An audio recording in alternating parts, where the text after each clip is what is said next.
big stakes action here from Aqueduct Racetrack in South Ozone Park, New York, on what is a lovely Saturday afternoon. Glad to have you with us throughout the day. I'm your host, Acacia Clement. Pleased to be joined by Jonathan Kinchin. We'll welcome him in just a moment. But first, as mentioned, Empire Showcase Day. For those of us that are based here in New York or you follow New York racing, I'm sure you certainly have become accustomed and well familiar with many of the New York breds that will be taking center stage today, in a very important day to celebrate the New York breeding program, the breeders that put so much into it, and of course a great opportunity for these New York breds to have their day in the sun, a nice little appetizer, if you will, to the Breeders' Cup next weekend. This is kind of the day of that range for New York breds, different distances, different surfaces, different ages as well. Jonathan Kinchin here with me, and JK, like I said, great opportunity for the New York breds to kind of have their own Breeders' Cup type day. Yeah, Empire Showcase Day, also known as the eve of Acacia Clement's birthday. Jonathan just remembers because it's his wife Jovaniva's birthday tomorrow as well. We're twins, so he has it easy. Works out perfectly. But early happy birthday. Thank you. But no, it's a lot of fun. Like you mentioned, the Breeders' Cup around the corner. We get to crown a bunch of champions in the open divisions of racing. And then here today we get to crown a bunch of champions in the New York side of the world. So it should be a lot of fun. Great opportunity for the connections that have New York breds. The Empire Classic coming up a little bit later on, a mile and an eighth on the main track for 3-year-olds and older. And it is kind of a fun matchup between the up-and-coming 3-year-old, who's Iron Dome, with some of the older veteran New York breds. Iron Dome took him a little bit of time to come to hand for Steve Asmussen, but he has become very, very good. Yeah, well, when you run at Saratoga 3 times in 1 year and you win by 9 lengths, 11 lengths, and 7 lengths, it makes sense that you're the morning line favorite for a race like this. The problem is for Iron Dome, in my opinion, is every time he's won, he's been odds on. And while he could drift in that arena this time, I think he's got much tougher competition that he has. I worry he'll be a little bit overbet. The waters definitely get deeper. Faced, yes, open company last time in the Oklahoma Derby, but against restricted 3-year-olds, they'll have to run against older today with the likes of this guy, Bank Frenzy, who is about as tough a New York veteran as they come. Yeah, 5-year-old versus a 3-year-old in Iron Dome. Bank Frenzy, battle tested, has been banging heads with some good New York breds since he showed up here in New York, and he's one who feels a little bit more consistent, one that if you got into a dogfight at the top of the stretch, you'd probably want to put your money on. The problem is he's going to take a lot of money as well. I think this race could be a little bit more wide open than that's just those two. You have some really fun New York breds in that field coming up a little bit later on. Of course, we look forward to seeing who can take down that Empire Classic. Here's what else is on tap today, though, as always. Today's races presented by Claiborne Farm. You saw that stakes schedule.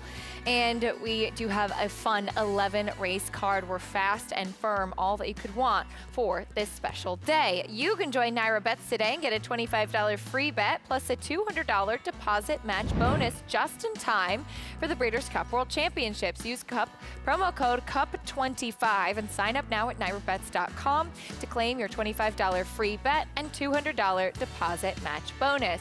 Horses stepping on the track for the first race today. It's the 2-year-old New York breds going a mile in the Sleepy Hollow. And Bravaro right now a very short price. He was impressive first time out, but he does have to step forward and stretch out today. No, he does.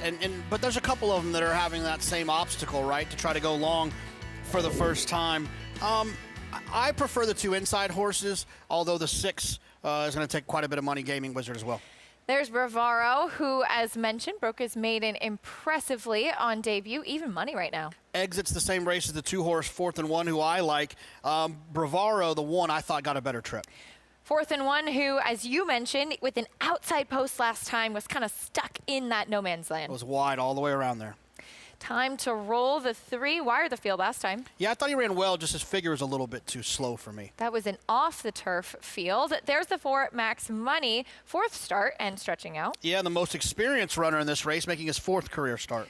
$700,000 New York bred Fruiten. Yeah, I just wanted this horse to run a little bit faster last time, but he does have that even style that you spend $750 on a horse, you probably think they're going to go a little bit further. Won by 13.5 lengths. Here's Gaming Wizard.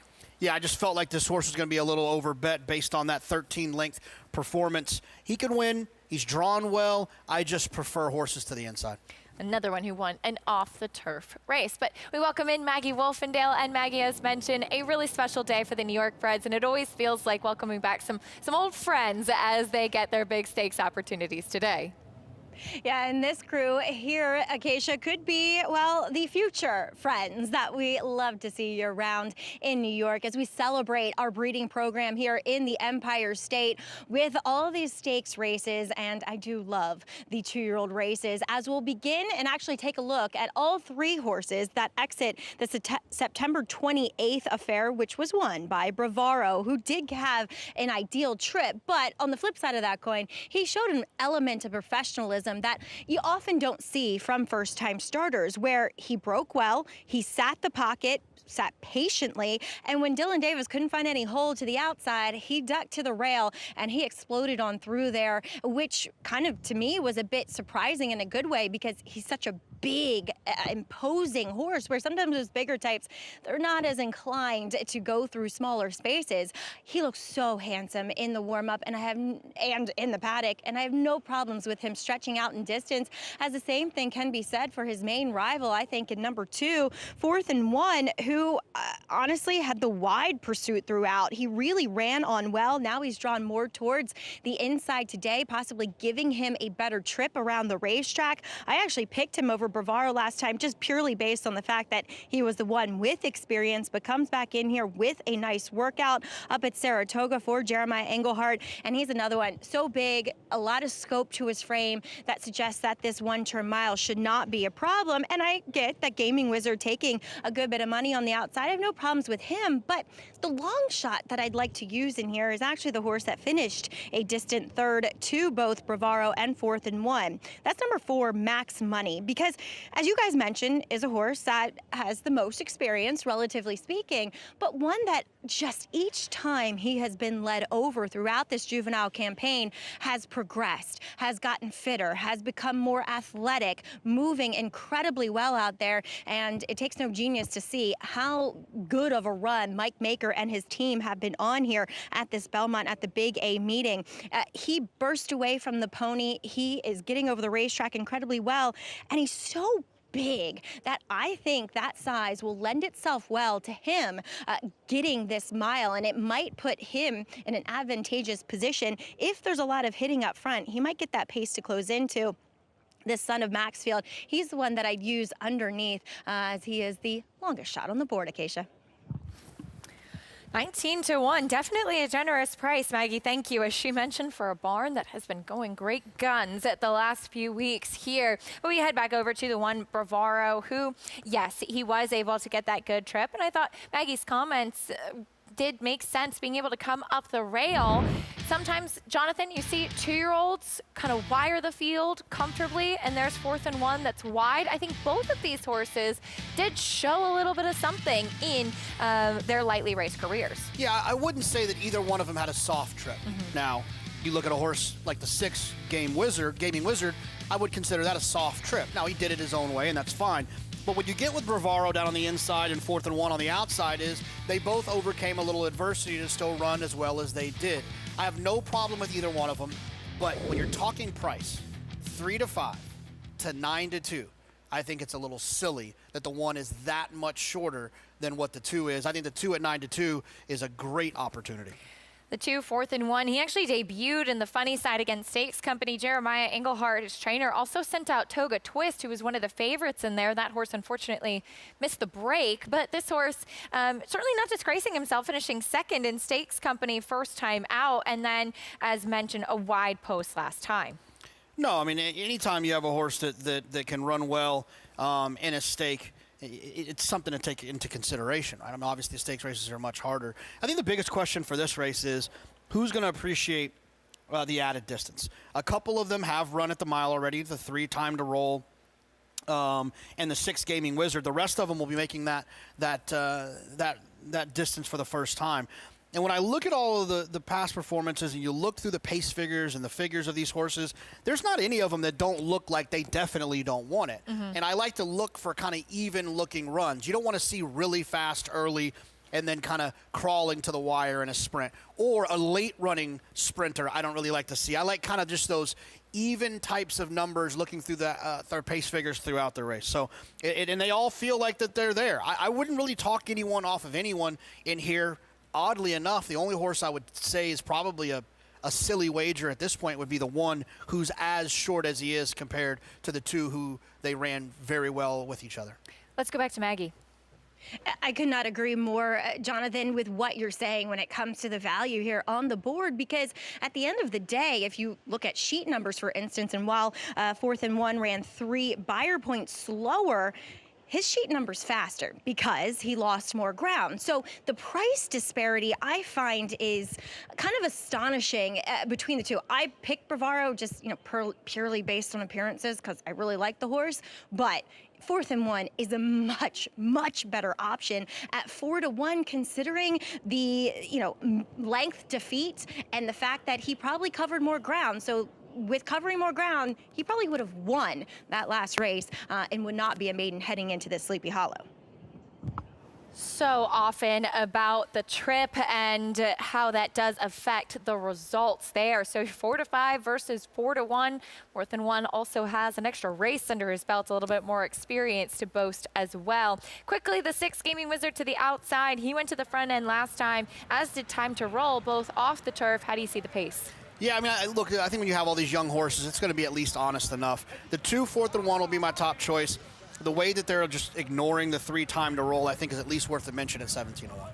He did certainly improve with experiences. Horacio Deposit kind of mentioned mentally would need a little bit of time to figure things out. He is a generous price on the board. The Sleepy Hollow to kick off Empire Showcase Day, all about the New York Breds this afternoon. Chris Griffin will have the call for all of them starting here. Fruit 10 goes in, and Gaming Wizard. The 29th running of the Sleepy Hollow, $200,000. All set.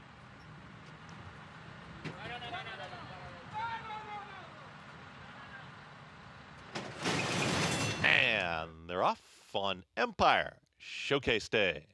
Speed to the outside here from Max Money is in the early mix, and there's Time to Roll. Joining them towards the inside will be 4th and 1, and Manny Franco in 4th and 1. They're now a neck in front of Time to Roll, who's back to second. Max Money is third. Gaming Wizard, center of the racetrack, is a close-up 4th. Fruit 10 has lost some ground as now the trailer just got passed by Bravaro as they work up the backstretch. 22.60 for the opening quarter mile. 4th and 1 is in front. 4th and 1 with a half-length advantage over Time to Roll, who's now moving back in here within a head of the leader. Still wide is going to be Gaming Wizard. Christopher Elliott, center of the racetrack, and at the rail, Bravaro is just drafting in behind the leading trio. Moving towards the outside, Santana Jr. on Max Money is going to be wide into that turn, and the trailer for 10. Still tightly bunched, and they went 45 seconds flat for a half-mile time. 4th and 1 with a nose in front. Time to Roll can wait no longer, and Time to Roll in the 2 path is right there. Gaming Wizard is all in. Bravaro, Dylan Davis, nowhere to go. Has a handful, but he's bottled up in behind horses as they're approaching the top of the stretch. Might choose an inside path, but absolutely shut off. They reach the top of the stretch here in the Sleepy Hollow. 4 of them across the racetrack, and at the rail, it's 4th and 1 who battles on.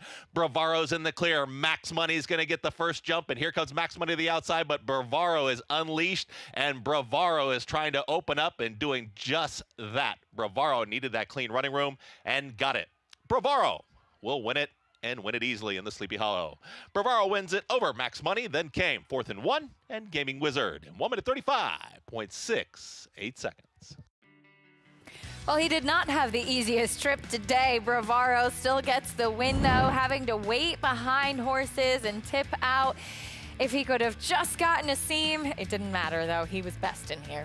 Yeah, I mean, I can, as a horse player, I didn't bet the one, but when you have a horse like that sitting in behind horses while everyone else is asking and the rider is just sitting chilly, I mean, there's no better feeling. I would imagine the only better feeling is being Dylan Davis, who's sitting in behind those horses, watching all of them try and be asked and encouraged by their riders, and you're sitting there chilly. From about the half-mile pole, Bravaro looked like he was going to win. It was just a matter of how far.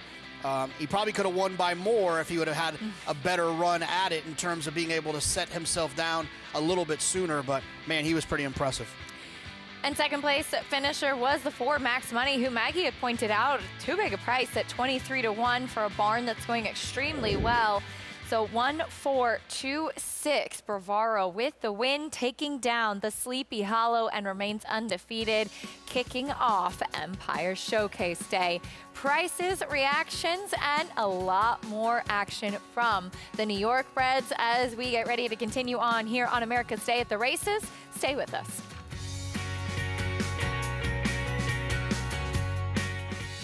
The Cup is calling at the Breeders' Cup with Naira Bets. Download the Naira Bets app or sign up at nairabets.com to get a $25 free bet and $200 deposit match bonus today. Watch live horse racing, get expert picks, and boost your bankroll with lucrative promotions. Play the Breeders' Cup World Championships with Naira Bets. New players sign up now to claim your $25 free bet and $200 deposit match only with Naira Bets.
We're back on America's Day at the Races, brought to you in part by Naira Bets. I love those pumpkins as we get closer and closer to Halloween, which will be Breeders' Cup Friday this year as well.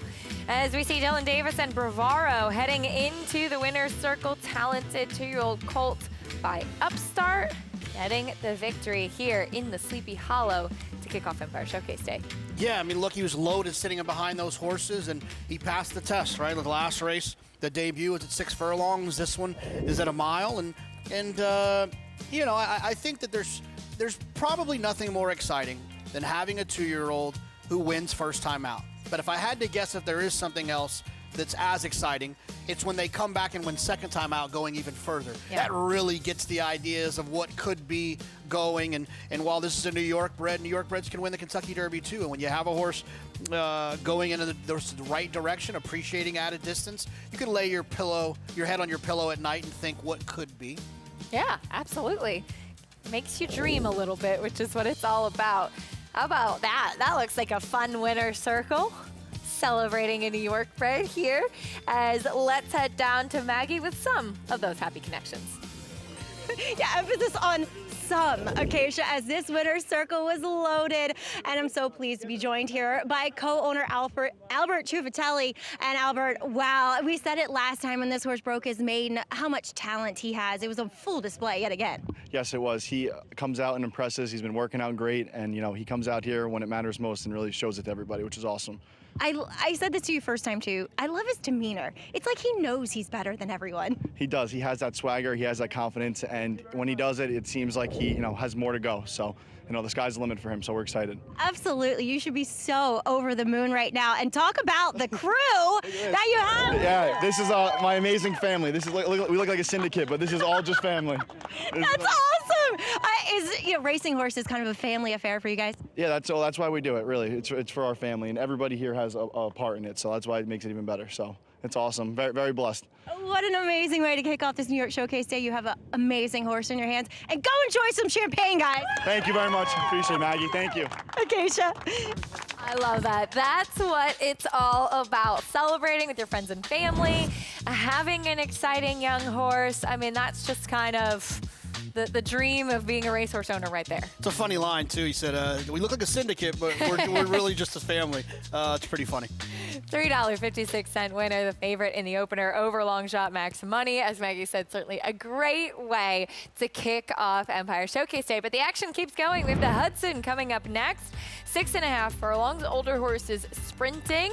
And right now you have the Wine Steward and Acoustic Ave, kind of veterans in here who are very tough. The Wine Steward cutting back in distance, which I think very interesting for him. Yeah, Vetriano's not going to be 14-1. Yeah. The Wine Steward, to me, if the real Wine Steward shows up, he's going to be very, very hard to beat. I think he'll probably be closer to even money. Vetriano could be closer to 3-1. I think it's the second most likely winner in here. I feel like this is a two-horse race between the 4 and the 5. Talk a little bit more about the Hudson sprinting. When we come back, we'll also talk about a very talented 3-year-old heading on to the Breeders' Cup Classic, Sovereignty. He has been sensational throughout this year, and now he gets ready to take on older horses, potentially add a Breeders' Cup win to his already illustrious resume.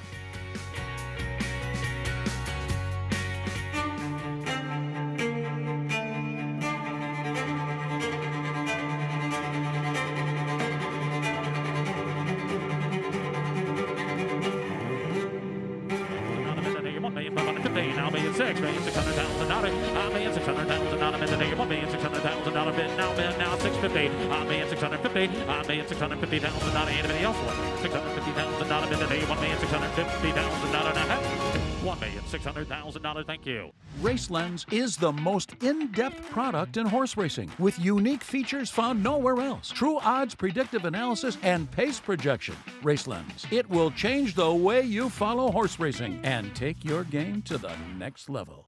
Weekends are for winners at Naira Bets. Opt into the Late Pick 5 hit and split bonuses to claim your share of $5,000 every Friday through Sunday.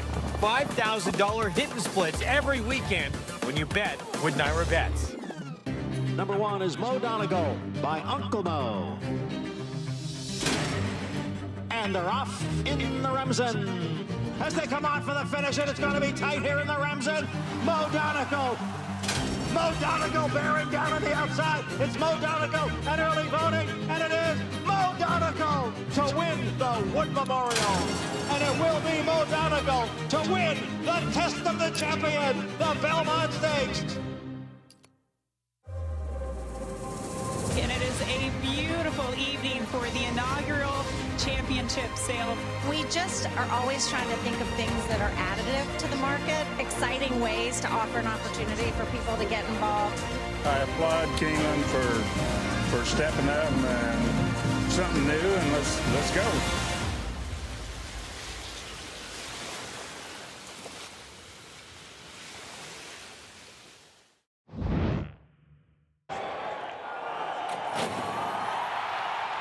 Here comes Sovereignty now. He's let loose with those big, powerful strides.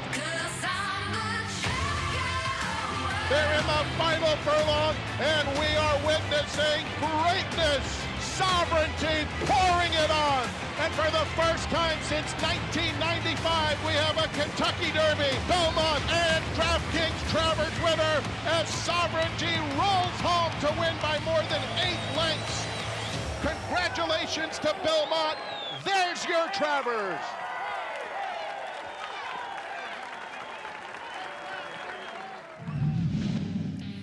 Sovereignty has been so much fun to follow, winning the Kentucky Derby, Belmont, Jim Dandy, and the Travers, and now looking to add the Breeders' Cup Classic. And he has been training with enthusiasm up at Saratoga, left on Wednesday to have his final work at Del Mar. Yeah, I mean, look, he's an exciting horse. Those races that you rattled off, you know, winning those it's a special thing, and we only know what he would have done if he ran in the Preakness.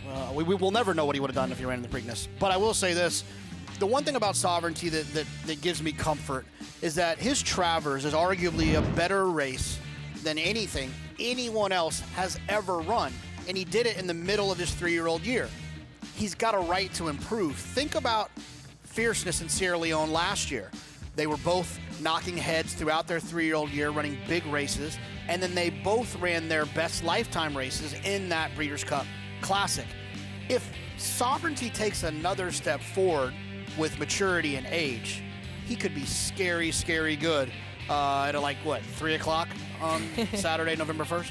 Yeah, it feels like it's going to be very early for the Breeders' Cup Classic this year. But one of the things I think is the most fun about this year's Classic is that you do have those talented 3-year-olds like Sovereignty and some others. You also have the best 3-year-olds from last year who are now older horses back into this year's Breeders' Cup Classic, including Sierra Leone and Fierceness and Forever Young, who finished 3rd in the Classic last year, and they'll get a chance to all throw it down on the track. Well, I think if you ask the Breeders' Cup, hey, you know, what if we told you we'll give you the first, second, and third place runners from last year's Breeders' Cup Classic? We'll also give you the first, second, and third place runners of the Derby, and that'll be only part of your field for the 2025 Breeders' Cup Classic.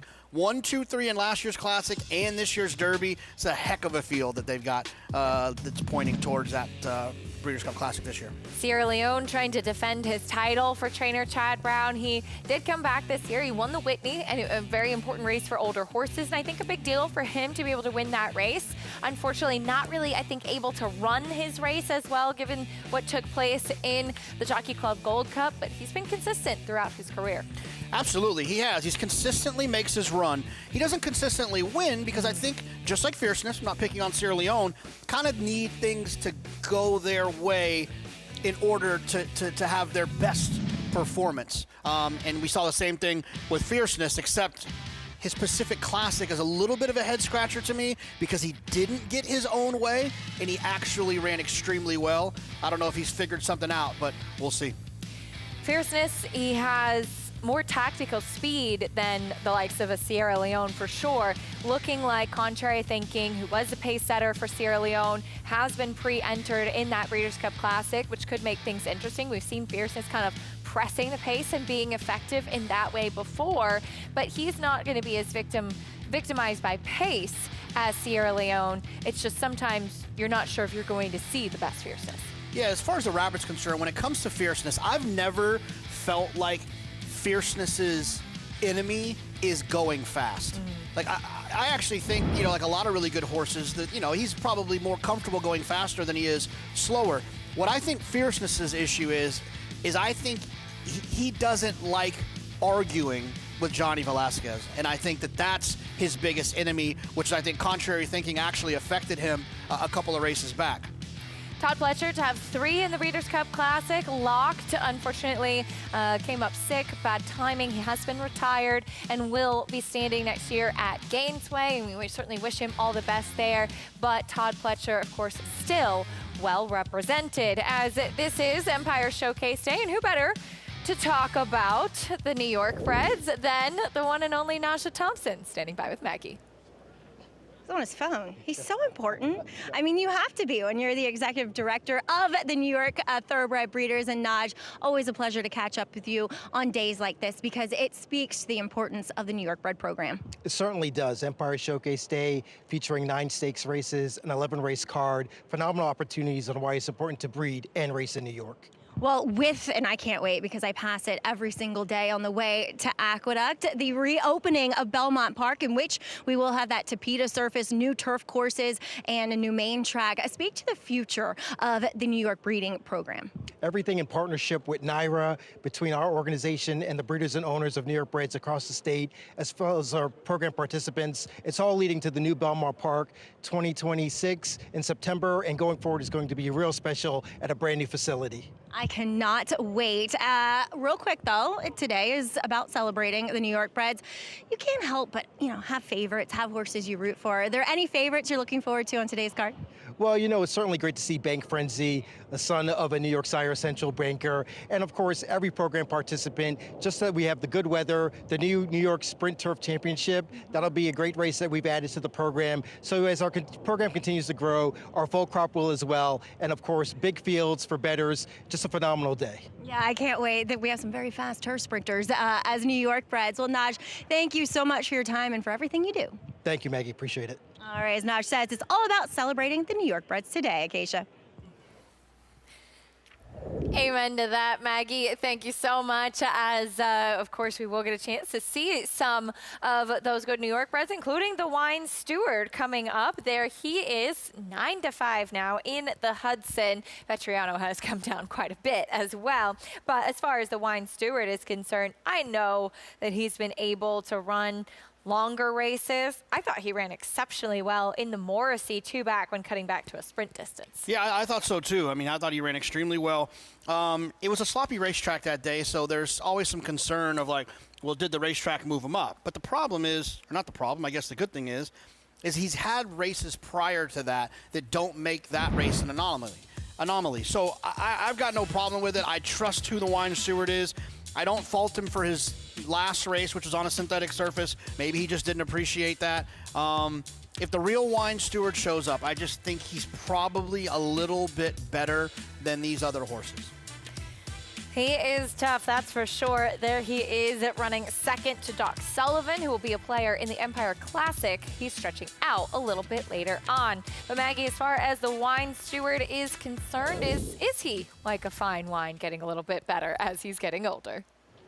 You would hope so with a name like that, Acacia. And the thing with the Wine Steward is there's a couple of first things in a long time for him. Obviously, getting back here to this 6.5 furlongs is one of them. The 7 two-back, okay, fine, close enough. But also a dry track. And prior to that effort in the John Morrissey, his wet track form hadn't nearly been as good as his dry track races. So this is the first time he's going to be on a fast track since January of this year out at Oaklawn Park. So I do think that should help his cause a bit, and I've always thought that a little less ground is better for the Wine Steward. Now, he is a little bit more quiet here than what I've seen from him in the past. They did saddle him outside, as they typically do. But you know what? I'm okay with that because Aqueduct, it's just chill vibes for all the horses and all the people, I think. He looks phenomenal here, and I do think on his best day, on his best races, he is going to be tough to handle for this crew. But if you're blindly selecting horses based upon appearances, that would go to number 1, Hit the Post. Now, he has yet to run anything nearly as fast as the Wine Steward, but he is only a 3-year-old, let's not forget. I think he beat an inferior field at very, very short odds last time out in the Ontario Stakes at Finger Lakes. But you go back to his effort, and while he was soundly defeated by Iron Dome, who we'll see here in a bit on this showcase card, I thought he ran okay. And as far as figures go, he's knocking on the door at a fast race. And sometimes when you get to the tail end of a horse's 3-year-old year, they're going to start putting up numbers that they would run as a 4-year-old. He was always a big juvenile, but he's grown even more. This is the first time I'm seeing him actually now as a 3-year-old. And I love the way he's matured physically. It seems as though he's matured quite a bit mentally. He's dappled head to toe here for Mel Giddings. Really paints a lovely picture here in the paddock, Acacia. And again, it feels like they're kind of searching for what distance is best for him, but I'm okay with the 6.5 furlongs here for this Hudson for Hit the Post. And he's a nice price, Maggie, too. Thank you, 13-1. He did effectively sprint last time, as she mentioned, against inferior company. There is a horse I think is incredibly intriguing, though, Vetriano.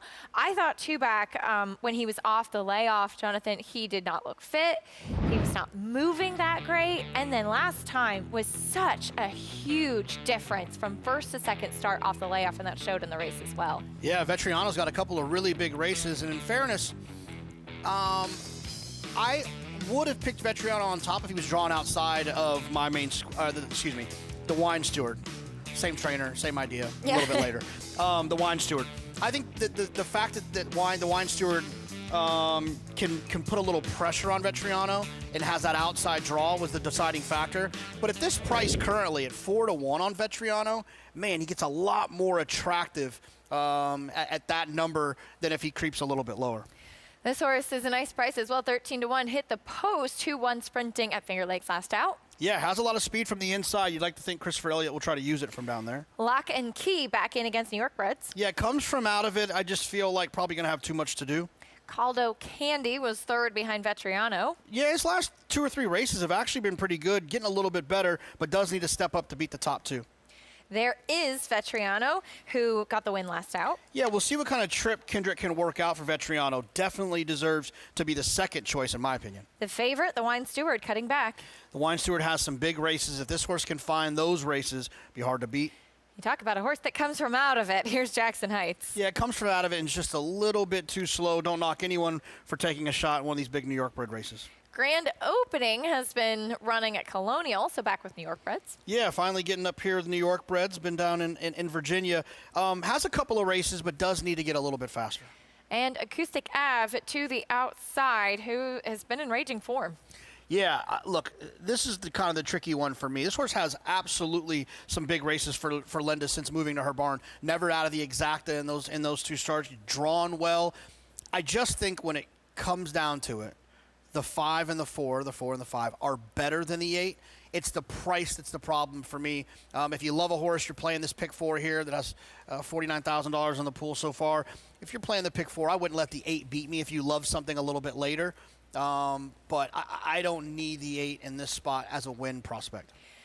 You can earn a $15 bonus today by playing with Naira Bets. Bet at least $75 each on Keeneland and Belmont at the Big A today, and you could earn a $15 bonus. Win or lose, all you have to do is opt in at NairaBets.com.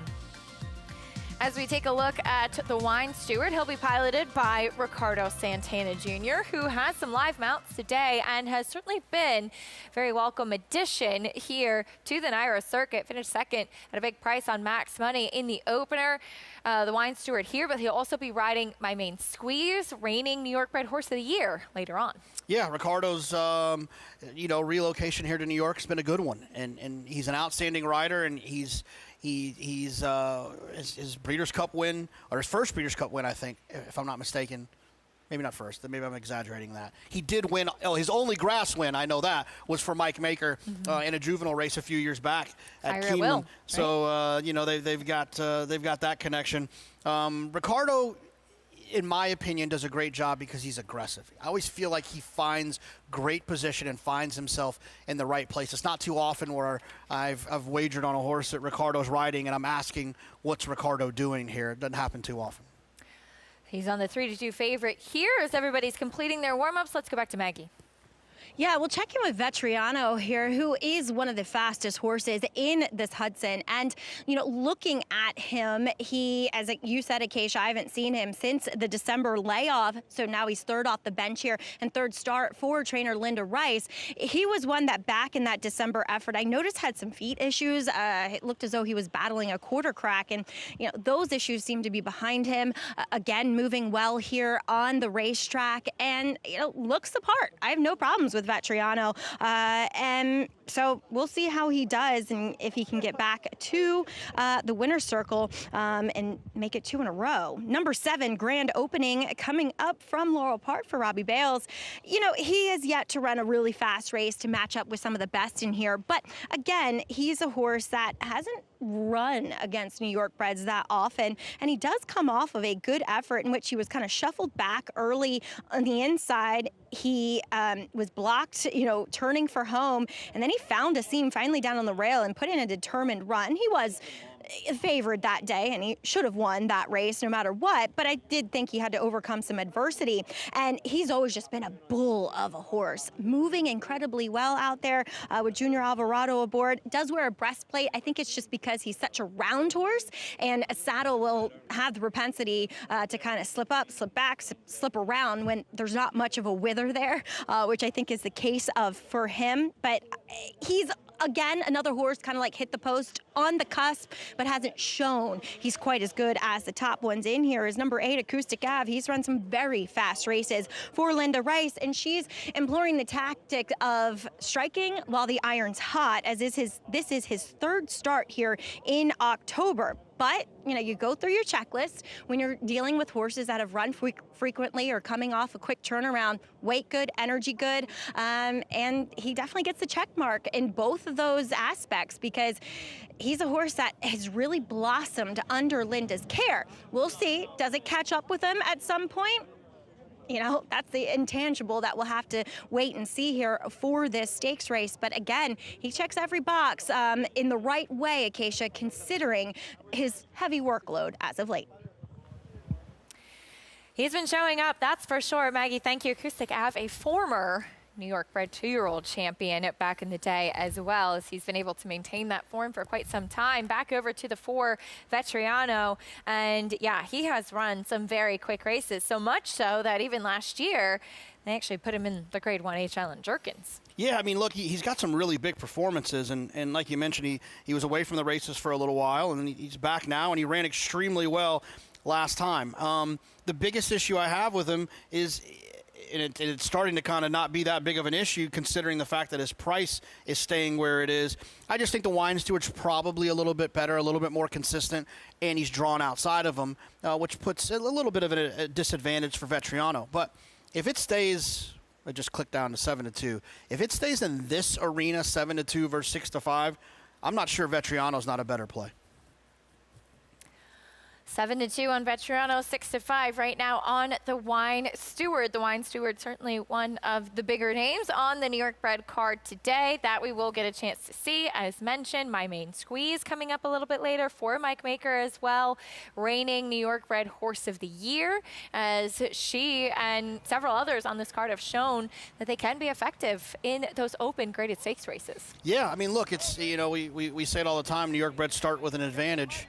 But New York breds are very capable outside of New York bred company. Some of the best horses I've seen in the last 10 years. You look at a horse like Tiz the Law is a great example and a great starting point for what a New York bred can be against open company. Loading in for race 2, it's the Hudson on Empire Showcase Day. Let's send it up to Chris Griffin. Vetriano. Acoustic Ave to the outside. Acoustic Ave. Moving forward. And in. All set for the Hudson. And they're off. Vetriano shows speed in between horses and towards the outside, the Wine Stewards in the early mix, but Vetriano now with the neck in front. The Wine Steward is back to second. Following them in third is Grand Opening. Then Caldo Candy, that's the gray. With At the Post, that's going to be Hit the Post, is At the Rail in fifth. Outside of them comes Acoustic Ave, the 2 at the back, Jackson Heights with the trailer Lock and Key. They work up the back stretch and they're chasing Vetriano. 22.46, and Kendrick Harmouche, Vetriano take him into the far turn, up by a length and a half, almost 2.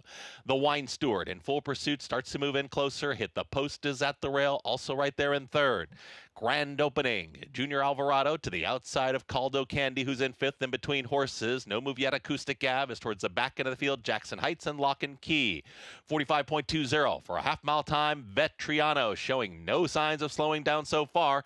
Reaches the top of the stretch and kicks for home. The Wine Steward, no excuses, in full pursuit right here from second, is back to within a neck of the leader. Acoustic Ave, grandstand side, is trying to make up late ground 2. The Wine Steward now puts a neck in front, is edging away from Vetriano back to second. The Wine Steward almost there. The Wine Steward wins the Hudson.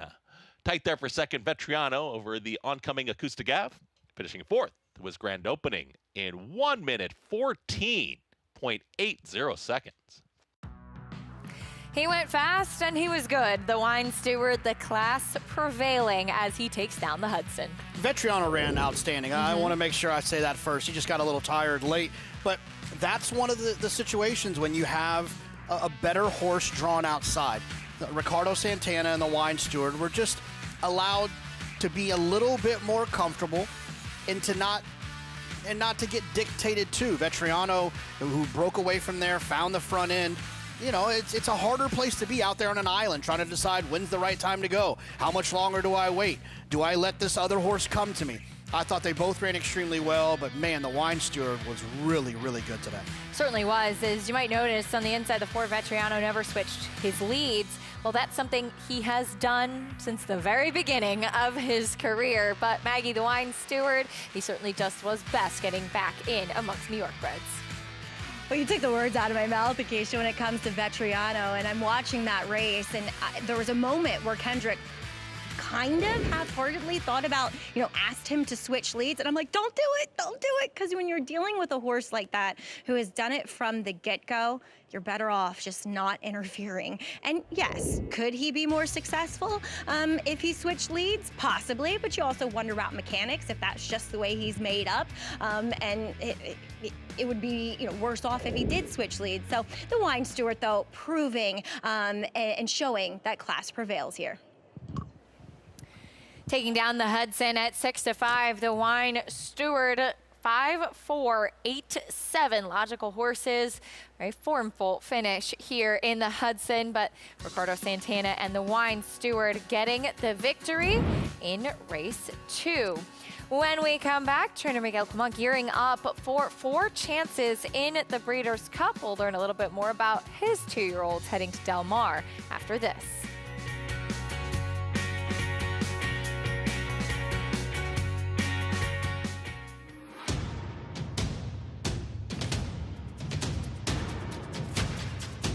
Drain the Clock will win and win by as much as he wants.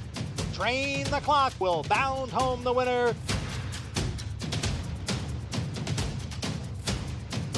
Drain the Clock, Jackie's Warrior, drain the clock by a head. $270,000 in the back. $250,000.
We're back on America's Day at the Races, brought to you in part by Claiborne Farm. 100 years of doing the usual, unusually well. The wine steward. Cheers to him as he gets the victory here in the Hudson, returning to New York Breds and returning to the winner's circle. Yeah, I mean, he was good. He looked like the best horse on paper. Vetriano looked like the second best horse on paper. And frankly, Acoustic Ave felt like the third best horse on paper. And it ran exactly that way. Ricardo Santana could have a very big afternoon, and he starts things with the win here, and he's standing by with Maggie. That's right, Acacia. Ricardo Santana here, and first time aboard the Wine Steward. You were just telling me, man, the top two finishers, they ran hard, and evidenced by the time, 1:14 and 4, they ran fast. Well, you know, first I need to say thank you to Mr. Peter and Mike and all the team. You know, I was impressed at how we kicked to the end. You know, I know we was rolling since we broke to the finish, but I don't know how fast it was. But they're all fast. How impressive is that on a horse? Because you know they're going fast, and then a horse like the Wine Steward finds another gear to finish up fast too. Well, you know, I was chasing the 4-year-old race. You know, I can't let it go easy because I know that was the horse I had to be. And I said I'm going to put a little pressure, and I know I'm going fast. And then in the stretch, I switched my stick to the left. I hit it one time, and he gave me another gear. A horse that you are familiar with, though, sounds like a plan coming up in the Mohawk. Yes, I always have to get them confused, these New York bred races. But he has a lot of speed. From the outside, do you go? Obviously, he can rate and win, too. Well, this is a horse that we've been working with him since he was 2. You know, like, I don't think I have to be necessary in the league. You know, he can see now and way before he was the horse that all he wanted to do is go, go, go. And now, you know, I'm going to see how he break and pick it from there. We've seen your aggression pay off dividends. Congratulations here. I'm sure it's not the first time you'll find yourself in the winner's circle today. Thank you. Let's see. Fingers crossed, I'm sure, for Ricardo. Acacia.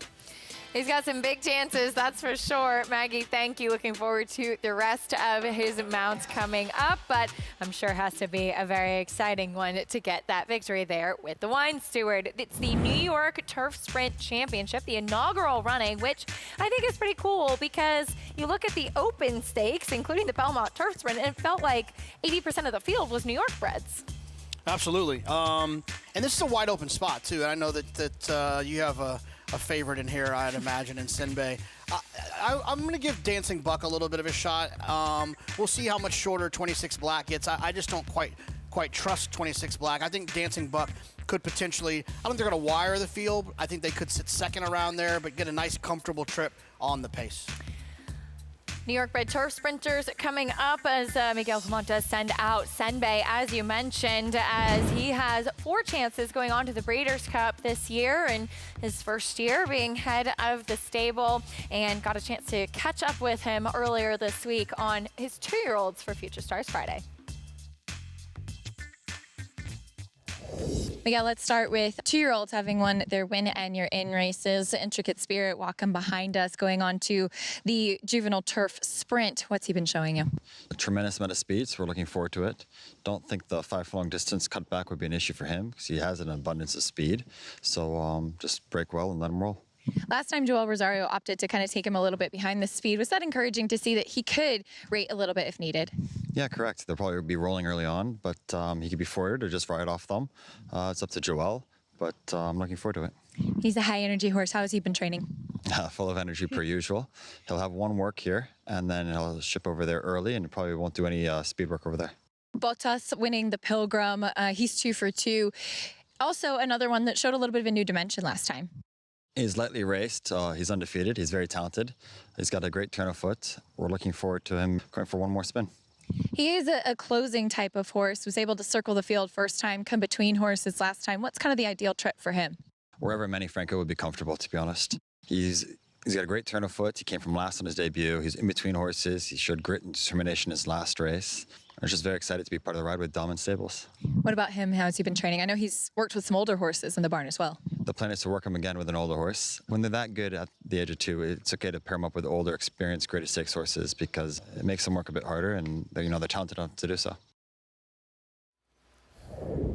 Worked in company on Wednesday with Tawny Port. I was running in the Breeders' Cup Turf, just as he did before the Pilgrim, and see if those two-year-olds can make any noise on Friday. Yeah, I mean, I think Intricate Spirit's interesting. I mean, I know he's been going a little bit longer and he's had to go to the flat 5, but the one thing about going to that 5 furlongs is you know you're going to get a really real pace because no one's scared about their horse getting the distance. So they're going to let them roll. You got horses like Schwarzenegger who's going to run off, you know, like he did at Keeneland. You're going to get that good pace. So although it might be, quote, a little bit shorter, I don't necessarily feel that way. I think they're going to get real pace to close into.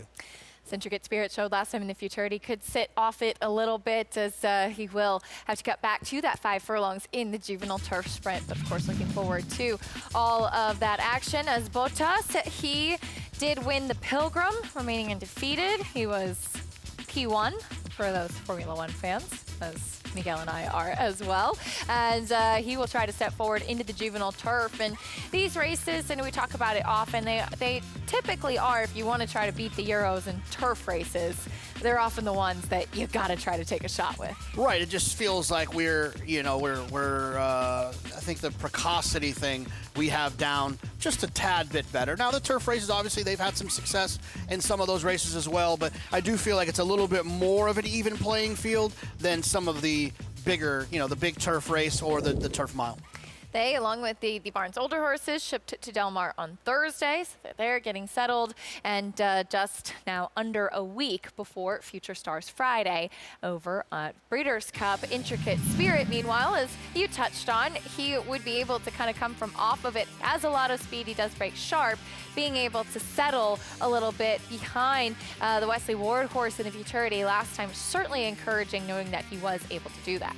No, absolutely, and like we said, you feel like you're going to get some real pace to close into going that 5 furlongs. Those paces are never slow. They're always pretty quick. And Intricate Spirit has shown the ability to be able to finish his races. And I think that in a day and age when there's so many ways for us to get beat, and especially in turf sprints, to be tactical enough to stay close, but also be able to finish your race with that stamina base that it feels like Intricate Spirit will have, it makes a lot of sense to me in that spot. See what he can do in that Breeders' Cup Juvenile Turf Sprint. Of course, very exciting to see the boys there on Friday, as we'll see if Miguel can have a winner with a New York bred here coming up. Senbei drawn to the outside, 07. He's 7-2 right now in the inaugural running of the New York Turf Sprint Championship, going 6 furlongs as Empire Showcase Day continues here on America's Day at the Races after this.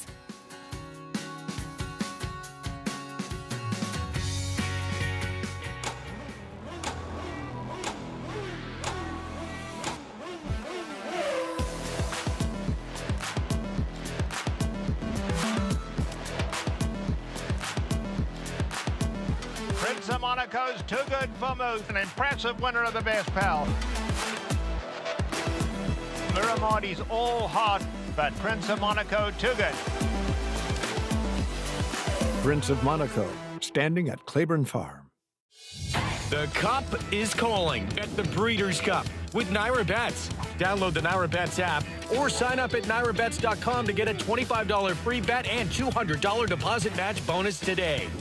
Watch live horse racing, get expert picks, and boost your bankroll with lucrative promotions. Play the Breeders' Cup World Championships with Naira Bets. New players sign up now to claim your $25 free bet and $200 deposit match only with Naira Bets. As they say, Book 'em, Dano. Prince of Monaco in between. It's going to get very close. Book 'em, Dano. if you can make it here, Book 'em, Dano in a thriller. Book 'em, Dano wears him down. Book 'em, Dano under a perfect ride from Paco Lopez to win the True North. you can make it anywhere. It's Book 'em, Dano in another stellar display, winning the Alfred G. Vanderbilt going away. Bucaro, proudly standing in New York at Iron Horse Stallions. Tonight on America's Day of the Races, special team coverage continues on day 2 of the Breeders' Crown, the year-end championship series from Woodbine Mohawk Park.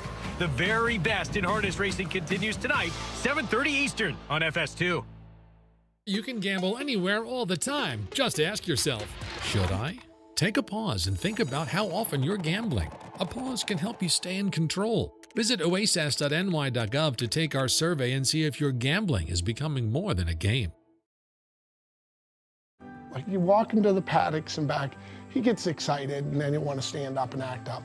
But like in the stall, he's really nice. So Lou Print, usually the better bred babies go to Florida, but for whatever reason, shipping and whatever, he got left up here. And I kept telling the guys down there, I go back and forth like, listen, we have one up there that I think he's better than the ones we have here. And they're like, there's no way, these are killer colts. And they were right. There was great horses, but I go, I'm telling you, I've trained your horses. You haven't trained this one. He's better, I think. Lou Print comes back to win it. It's Lou Print. I think he is the best horse I've ever trained.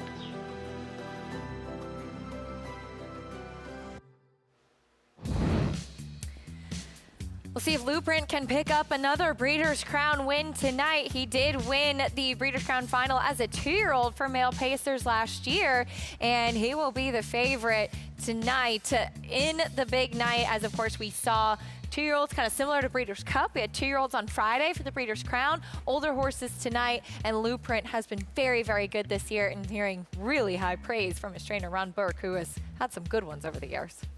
Anytime you hear a trainer say that one of the best horses I might have ever trained, it doesn't always work out, but it's at least an interesting perspective.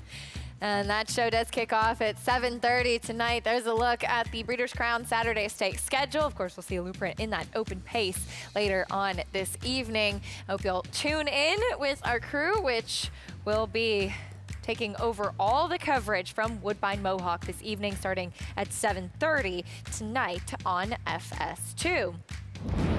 Back over to Empire Showcase Day this afternoon, the New York Turf Sprint Championship inaugural running coming up. There is the current favorite in Bold Journey, who it has been a long time since he's seen the winner's circle, but he's been knocking on the door, very consistent in his last 3 starts. No, he absolutely has been, and when you look at this race, though, whether you're looking at Bold Journey or whoever, they all seem in their last 2 or 3 races to have a race that looks identical. They look a very well-matched race, and you can see they're all only very one, similar. A lot of these one horse over, it's double digits in there, and that's the 6. And that was the hardest part for me when I was looking at this race is to trust someone. That's why I ended up landing on the 4. I feel like the 2 Warlow's on the go, the 4 Dancing Buck will sit right outside of them. But like I said, anyone could win this race. I would want to have 1, 2, 3, 4, 5, and 7 if I was starting a pick 5 here, or I'd just look to play this race individually if that's too many to use in the pick 5. Maggie, the inaugural running of this race is we've had quite a few New York-bred turf sprinters in all of the turf sprint races recently. I know, and the majority of them coming out of that Belmont Turf Sprint Championship and running well behind Allegan, who is a pretty nice turf sprinter in his own right. Now, we'll start with the horse that Jonathan likes, which at 6-1, I'm not going to be too, disparaging about him. But my problem is dynamics, and I totally get what JK's saying, he can set up shop right outside of Warolo because he looks like the 2nd fastest horse in this field. But can he win without getting the lead? It's something that he hasn't necessarily shown us in the past. So I do like the fact that he's 3rd off of that extended layoff. Michelle Nevin, when I spoke to her yesterday, seemed to have pretty high hopes for him. And because he's a bit of a robust individual, that racing into fitness is probably what has needed to happen. And he looks fit here. He looks solid. He's a little bit more quiet than what I observed from him last time in that Belmont Sprint Turf Championship, but that's probably him just, getting back into the racing groove of things. So we'll see what he does here, and can he win without the lead today? Moving on to that horse that he will likely be chasing in number 2, Warolo, as his switch to the turf has paid dividends, and he, being a son of War Dancer, obviously looks like a turf sprinter, as he, though, against this field, and this is probably the toughest field that he's faced so far, even though he was running against some open company foes in his last 2, it kind of shows. He just doesn't look quite as good as the best horses in here. I respect him. I like him. We'll see how far he can take him today. But when it comes to these, class types, they'll be breathing down his neck come late in the stretch. But Acacia, I got to say, he was ultra game to come back and get second behind Elder last time out.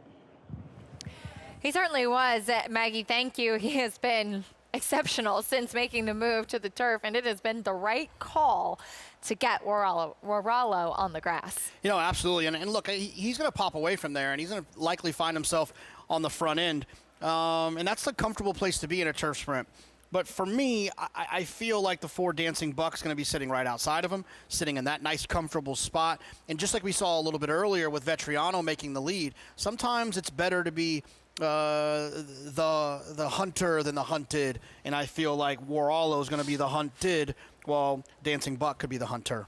Let's meet the field, kicking off with the horse that has become the favorite, 26 Black. Yeah, I mean, this horse has some great performances. I just think at a short price, it's hard to trust. Here is Waralo. He has been quick and good on the grass. He has that big weapon that you like to see in a turf sprint, speed. There's Run Curtis Run. Yeah, another one who I think could run well down on the inside if he can stay down there from this inside post. Dancing Buck, he does have that speed. Yep, and I think he's going to set right off of the leader, the number 2 horse. Bold Journey, actually looking for his first time on the turf in a long time. Yeah, just the consistency of this guy. He shows up and runs, but he doesn't win very often. There's Twisted Filigree, another one who could be forward. I mean, it is George Weaver in a turf sprint. He's had a lot of success in the last few years in these types of races. Longest shot on the board right now. And there's Senbei on his day. He can do it. Does he still have it in there? Yeah, you just never know what kind of style you're going to get from Senbei. I mean, he once upon a time, he's a wire-to-wire type. Then he's a take-back, make-one-run type. I think take-back, make-one-run feels like the version of him that I predict would do the best here today. But we'll see which Senbei shows up. You can earn more with Naira Bets. Get 10x loyalty points for every $1 you bet on all races at Gulfstream Park today. Be sure to opt in now at nairabets.com to get those extra loyalty points.